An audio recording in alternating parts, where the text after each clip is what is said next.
Bonjour frères et sœurs, c'est le frère Wilfried. Aujourd'hui, nous allons partager ensemble le témoignage de la conversion de notre bien-aimée sœur Mariam, qui était musulmane et qui s'est convertie à Christ. Donc nous allons rendre gloire une fois de plus à notre merveilleux Seigneur Dieu Tout-Puissant, Dieu de gloire, le Seigneur Jésus, pour ses bienfaits, pour sa bonté, pour sa miséricorde et pour son amour. Donc nous allons lire ce que notre sœur avait écrit. Donc la sœur Mariam dit: bonjour, oui, depuis 2 ans, avant j'étais musulmane, Dieu te bénisse. Je lui réponds: merci. Ah, d'accord. Tu n'as pas eu de persécution avec ta famille? Notre sœur dit: il y a juste mon père qui me parle plus. Ma mère, elle était catholique. Elle s'est convertie ensuite à l'islam, mais elle me parle encore tout comme ma sœur, qui ne comprend pas, mais qui me parle quand même. Sinon, j'ai des amis musulmans qui essayent de me faire revenir à l'islam et disent que je suis dans la mauvaise voie. On a beaucoup de débats ensemble et souvent ça éclate. Donc je dis à notre sœur: ah, d'accord. Et tu es mariée? Si oui. Es-tu mariée avant ta conversion ou après? Et ton mari est-il aussi chrétien? Et comment tes parents ont pris votre mariage? Ils l'ont célébré? Donc la sœur dit: je me suis mariée avant ma conversion et mon mari n'est pas chrétien. Je prie le Seigneur qu'il se convertisse un jour. Par contre, je donne une éducation à mes enfants chrétiennes. Donc je lui dis: d'accord, et comment es-tu venu à Christ? Qu'est-ce qui t'a convaincu? Qu'est-ce qui s'est passé? Donc notre sœur Mariam dit: étant musulmane de confession, je croyais vraiment en Dieu, mais cela ne m'a pas empêché de faire du mal autour de moi et à moi-même. Déjà dans mon foyer, ça n'allait plus. J'étais séparé de mon mari car j'ai appris qu'en 14 ans de mariage, il m'avait trompé pendant 12 ans. Et ayant 3 enfants avec lui, âgés à cette époque de 9, 7 et 3 ans. J'apprends qu'il avait eu 2 filles avec une autre. Je suis parti avec mes enfants, mais en étant très mal et une haine en moi, car beaucoup de proches le savaient. Mais bon, mais non, rien dit. Ce qu'elle voulait écrire certainement. C'est un de ses meilleurs amis qui me l'a dit, car il était aussi mon ami et qu'il ne pouvait plus garder le secret. De là, je suis parti donc pendant 3 ans et demi. Le père de mes enfants les voyait et les prenait les week-ends et la moitié des vacances. J'ai essayé de refaire ma vie avec quelqu'un sans succès. J'étais mal intérieurement. Ma vie n'avait plus de sens.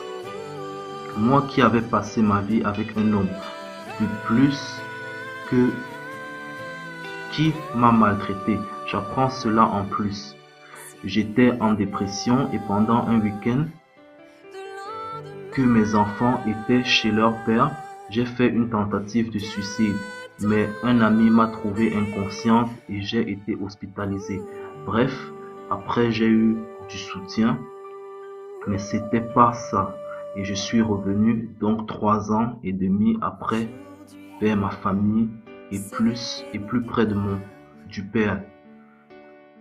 Pour les trajets, je me suis posé beaucoup de questions et je me suis dit, il faut que je pratique ardemment l'islam, car je croyais que c'était Allah qui me punissait et ma sœur m'a soutenu. Je me suis mis à plus lire le Coran, les hadiths, faire des prières, aller à la mosquée, faire le ramadan. Je cherchais vraiment Dieu et je faisais tout pour qu'il me pardonne sans en avoir l'assurance. Et puis, mon fils qui était déjà malade a dû être hospitalisé.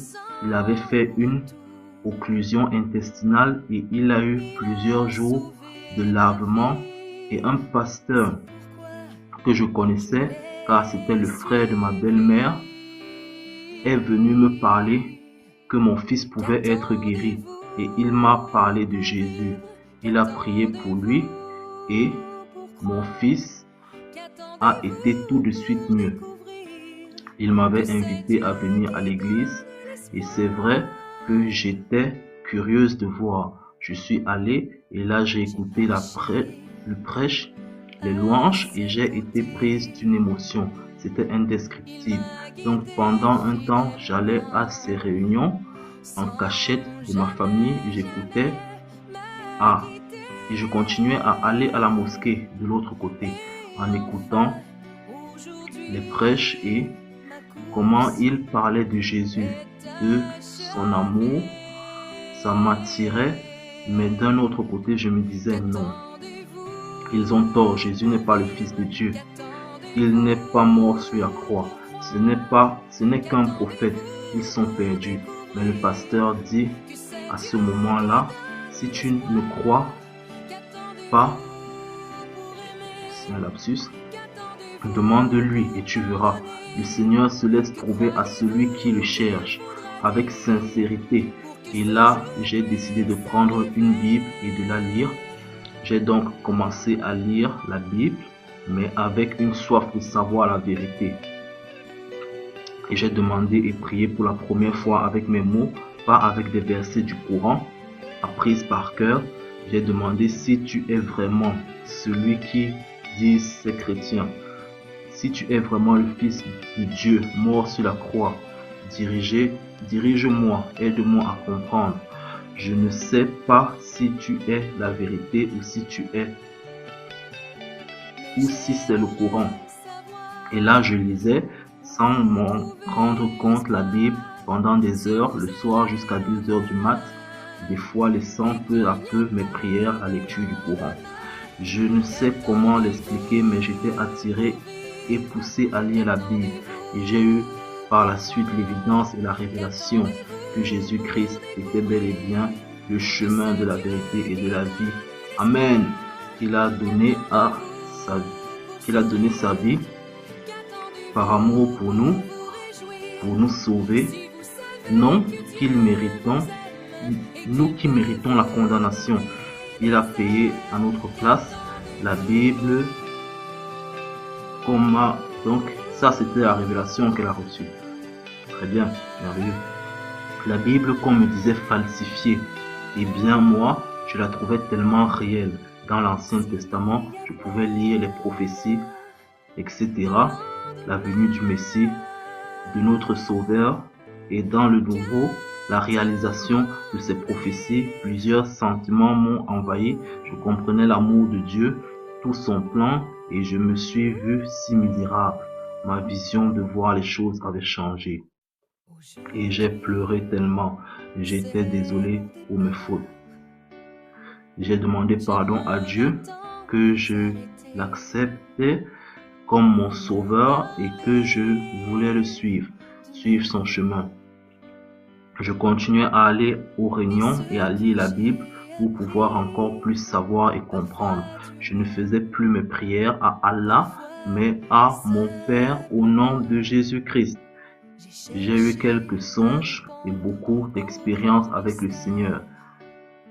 Un zèle a parlé de lui, même autour de moi. Ma sœur ne comprenait pas ce retournement en moi, mais elle le tolérait, tout comme ma mère. Mon père, il ne veut rien entendre et me parler. J'ai pardonné à mon mari et nous nous sommes remis ensemble.